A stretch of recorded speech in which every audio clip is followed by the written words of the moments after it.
Hello, ladies and gentlemen. I hope you're all having a great and wonderful day. Well, what we have here is a interesting tale of schools going rogue, schools not paying attention to their students, and a school that is a failure among failures. And I think it's just something that people need to start understanding here on where we're at with our public schools and what we need to deal with them. Because obviously, I keep saying this: stop going to public schools. Homeschool your kids. This is a problem here that is just immensely a big issue. I guess we could say that the democratic schools are maybe potentially worse because we're going to find out here on where that goes. So without further ado, my friends, let's get into it. So what we have here, the Buffalo detectives accuses Buffalo public schools of failing to report abuse in viral YouTube podcast. So we're gonna go over it. Then we're gonna let him explain it, and then we're gonna go over a few things here because obviously there's still a lot to go out over. So we'll do this. We'll see how it loads because loading could just be. We're continuing to follow a story involving a Buffalo police detective with the Special Victims Unit. In this podcast, Richard High accuses the Buffalo School District of obstructing investigations into allegations of child abuse and sexual assaults among students. Those accusations are now going viral on that YouTube podcast and also our WKBW Facebook page, where more than 200 of you have left comments on the story. Detective High spoke with 7 News senior reporter Maki Becker Saturday night. And tonight, I'm breaking down more of that conversation along with what the school district is saying. This is real, and this can affect my life, but it's at the moment where it's one of those things where you got to do the right thing or not. Buffalo Police Detective Richard High opening up in a recent podcast that's already nearing 500,000 views. He's accusing Buffalo Public Schools of obstructing child abuse and sexual assault investigations. Schools are mandated reporters, and that is one of the reasons why I went on my friend's podcast to talk about the issue with specifically the Buffalo school system and their intentional lack in support of our investigations into students at the schools. High sat down with senior reporter Maki Becker Saturday to explain why he's speaking out. The schools and their administration and the legal representatives for that administration are intentionally killing cases, preventing information from going to detectives in the assistant district attorney's office, and even destroying evidence and ignoring subpoenas. High also. That's a very huge accusation to make, but we're going to find out later on. And I want to bring this in brief in here, and then I'll add on it.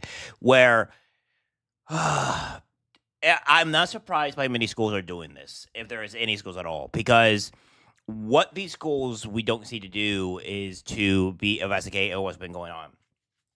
If you have schools that are doing transgender stuff, or if they're doing, any type of the leftist ideal or what have you, you should probably investigate it.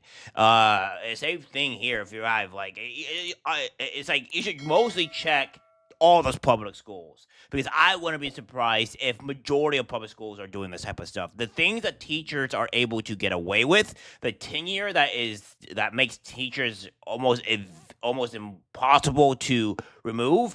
I wouldn't be surprised if there were schools or whatever that are hiding this stuff so they don't ruin their reputation, don't get themselves closed down. So I think everybody should be investigating their schools. And if you're going to bring your kid to a public school, or to any school for that matter, investigate the hell out of it, because you don't know what that school could be doing.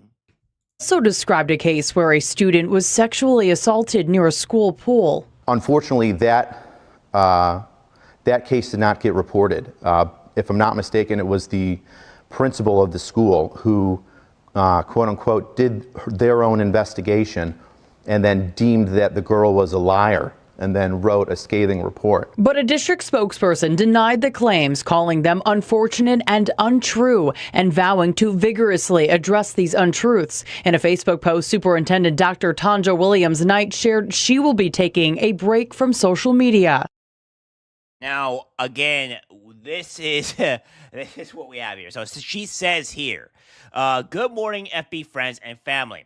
It is with great sadness that I'm sharing that I will be taking a break from social media and will close my pages. Many of you know that I have worked my entire life to uplift, support, and help every single student, staff, parent, and community partner who have had the benefit of working with. I love our children. No, you don't. All of them in our BPS family. Always have and always will. I have used my social media accounts to inform all about the great work in our district while sharing a few personal and happy tidbits about my life. So some know that I, like all others, have gone through sad and challenging times of loss, which I openly shared. So in recent years, it has been a pleasure to also share happier events. Unfortunately, at this time, there are completely false distractions against my staff, the district, and myself, taking place by people who I do not even know. So again, this is a typical attitude of not taking responsibility for your actions, and she has to make it to like an emotional appeal to make herself seem that she's a good person, even though she's not. And it's like I don't like it when people are constantly on social media. I think that people are constantly on social media outside of doing what I'm doing or what have you. It's a huge problem because they have some type of issue. It's like they need to seek attention or what have you, and I just can't stand people like that.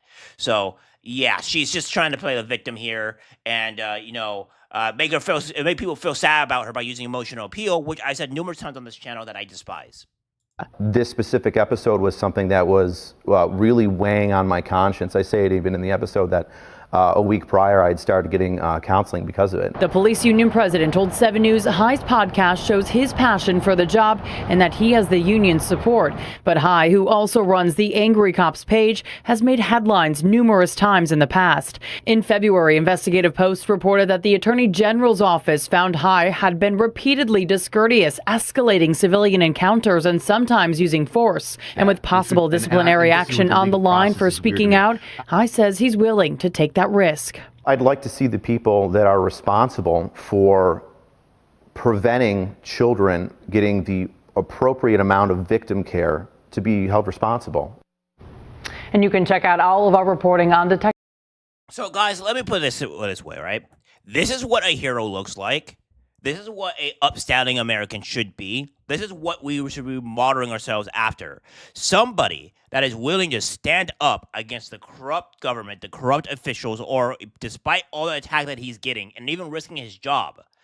This is something that that should be a model for every single American to look after. Because despite the fact that he's going to lose everything, he is still fighting for what he believes is right, and that is the American way. And what I think here is that we have a DA, which is which, by the way, we'll find out soon, which is in a actual city that we all hate, is going after him. And obviously, we're gonna have to have a huge investigation. So, without further ado, guys, we have this from Angry Cops. I told Tim Guest how Buffalo schools were actively preventing law enforcement from investigating sexual and physical abuse when it came to their students. This is that video. I won't be watching over this, obviously, but we'll be going over. So again, this is a statement from the Buffalo Public Schools saying, this was posted on April 26, 2025. The Buffalo Public School District is aware of unfortunate and recent allegations circulating in an online video. The district is prepared to vigorously address these untruths. The district has been prioritize the safety and security of its students and staff every day. BPS is the second largest district in New York City, with some 60 schools, 30,000 students, and 7,000 staff, and and any transgressions that may happen are handled swiftly with seriousness, integrity, and fairness and empathy. I like how they always have to add empathy there. Like, it's like some type of like, I'm so sick and tired of the empathy word, dude. It's just so terrible. And we have this here. The Buffalo Schools maintains a close and professional relationship with the Buffalo Police Department as a means to ensure that that safety is a priority. And it already got community noted, right? It says, the untruths are facts presented by a active Buffalo PD Special Victims Unit detective. Buffalo Schools are deleting video evidence of an attempted child abduction and did not inform the child's parents and is deliberately obstructing the police investigation. So it goes directly to here. If you can't tell by on here with what's going on. So obviously, this place got lit up, right? And we have this is here as well as Megan Fox saying, BS, having experiences a few counties over don't Don't bother making up stories. The system has done this to too many people. Don't you dare go after the victims. Exactly. It's sickening. It's absolutely sickening here, and it's disgusting. It says 2 years ago, a BPS student was raped in a school by a pool, and the principal did her own investigation and closed the case. Never reported it. A year later, the child reported it to police, but there was no video available because you never reported it. So yeah, that's what's been going on here. And we have the donut operator saying, "Welcome to the Thunderdome." Yeah. So again, you have people. Schools should protect children, and they're just getting blasted. They're getting absolutely blasted in the quotes and everything here. And we have this here as well from Flat Ranger UT saying legal counsel working for Buffalo Public Schools. And it says Daniel S. Mascarella, Jennifer R. Colasino, Tina M. Dugo. We have Mary B. Scarpin, Shauna L. Strom, and Deanna M. Jones. Funny enough, how their majority, 80-90% are female, but what I do, I know, right? Okay, we have this here again saying the district Buffalo Schools spends over $30,000 per student. How much do you think goes towards actual student teachers? Most kids can't read, write, or do basic math at grade level. What a scam. So again, it says here, public schools in Buffalo City School District have an average math proficiency score of 23%.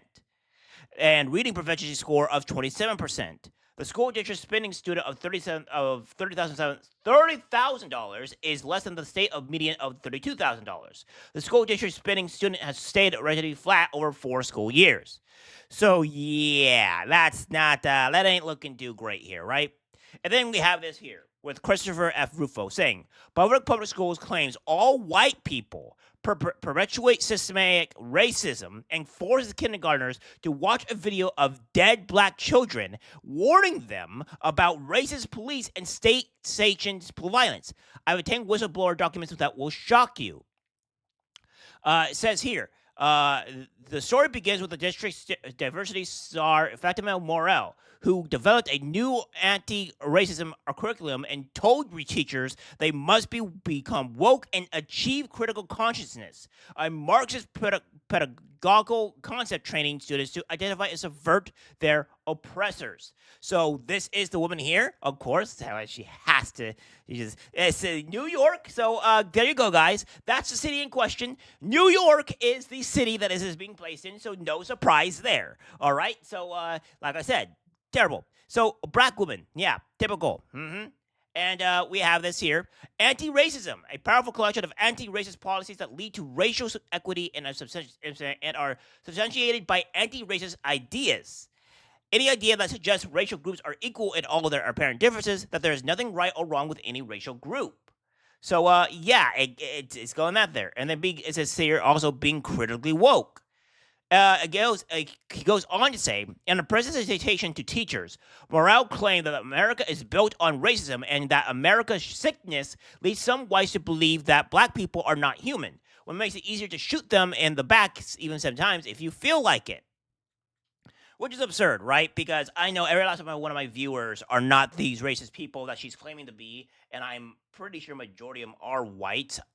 So there's that. I could be wrong though, but either way, I all my family and friends that are majority white as well tend to just not think this way at all. So I don't know what she's doing here. It goes on to say the story isn't told often by those people who look like us. That's when it becomes easier to commit to shoot someone in the back 7 times if you feel like they're not human. They're not really like us. They're human, but they're not. You're like, that's a problem. That's American sickness that we have to deal with. That is not what's going on here. It says, last year, Fox News reported on the district's mandatory Black Lives Matter curriculum, which requires schools to commit to dismantling cisgender privilege and creating queer-affirming networks and accelerating the disruption of Western nuclear family dynamics. Goes on to say that the individual lessons which I have obtained are even more divisive. In kindergarten, teachers require students to watch a video that dramatizes a dead black children, warning them about dangers of being killed by racist police and state-sanctioned violence. In middle school, students are told that all white people play a part in perpetrating systemic racism, and that all white elites work to perpetrate racism through politics, law, education, and the media. Well, that one might not actually be wrong. Whites derive their wealth from slavery and are fairly rich. High school students must begin confronting whiteness in their classrooms, where teachers are asking white students to atone for their white privilege and to use their voices for the cause of the left-wing anti-racism. They must become activists. The teachers within Buffalo Public Schools tell me the new anti-racism program pushes radical politics into the classroom and has developed into scoldings, guilt trips, and demands to demean oneself simply to make another feel empowered. Teachers are afraid to speak out. Buffalo Public Schools are a disaster. By 5th grade, only 18% of students are proficient in math, etc., etc. So yeah, that's the reality here. That's what's put on to 2021. So again, what we have here is a disgusting, evil human being, all right? That's what we have here. An evil, disgusting human being. And I think this is kind of the reality that we have here. I may have done a report on this a while ago, but I don't think I have, because I think I started this YouTube channel back in 2022, 2023. So, yeah, I don't think I actually did a report on this. So, there you have it. The insanity here is live to see, and this is what we have. Woke leftism is a danger and a chaos and destruction to our society, and needs to be removed immediately. And we have schools here that are just straight up destroying everything, right? Every school needs to be investigated, and if they're doing this stuff, shut it down. All right, guys, that's it for the video. Like, guys, share. As always, take care, my friends.